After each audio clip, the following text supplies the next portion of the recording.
We are enjoying the nice weather, and in honor of the nice weather, we're talking about divorces. Yay, Fuller, thanks so much.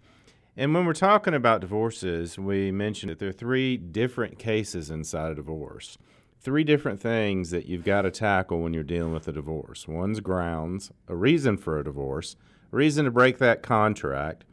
Two is custody, child support. And three is property. And let's talk about property today. That's kind of an easy way to handle things. So anything that the two of you purchase during your marriage, top to bottom, backwards and forwards, is marital property. So if you're married right now and you're wearing a pair of socks that you bought during the marriage, guess what? One is theirs and one is yours. And if we get down to it at the divorce, the judge will sell them all and pay off the debt and give you whatever's left over in regards to your socks. Or the judge can say, give him one of your socks out of every pair. Now, that's a little ridiculous, but sometimes divorces get a little ridiculous.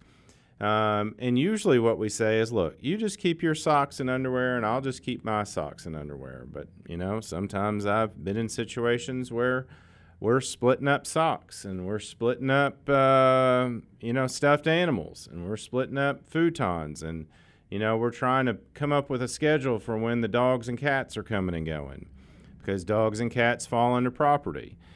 And ultimately with property, the best thing we can do is reach an agreement so that we don't get in a situation where we're selling everything at auction.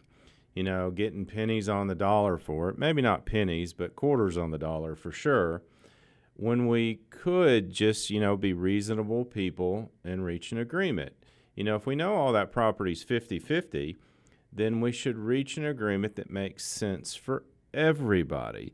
But I think everybody knows that sometimes when you're in a relationship with somebody, you just get too darn mad and can't make good decisions. You'd be reasonable with everybody else in the world, but when he or she says whatever they say every single time, you just go red and you make bad decisions. And sometimes that's why you need an attorney so that they can tell you, hey, just take a beat. Let's talk about this. Let's see if we can, come up with a compromise that makes sense for everybody.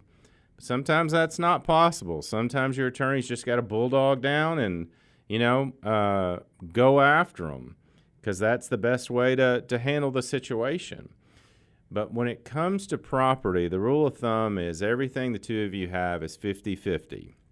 And if you can't reach an agreement on it, the judge is just going to sell everything, split the cost, pay off all your debt, and give you whatever's left over. It may be debt or credit. Now, if there are things that are from outside the marriage, let's say your Uncle Larry left you some property. Well, those are things we're going to talk about on Monday. So listen in so that you can learn more about property through divorce. And if you do need help with divorce or you need help with any other legal issue, well, I'm your guy. Give me a call, Fuller Bumpers, downtown Batesville. Love to talk to you. Come on in. We'll schedule you an appointment and we'll get you headed in a great direction.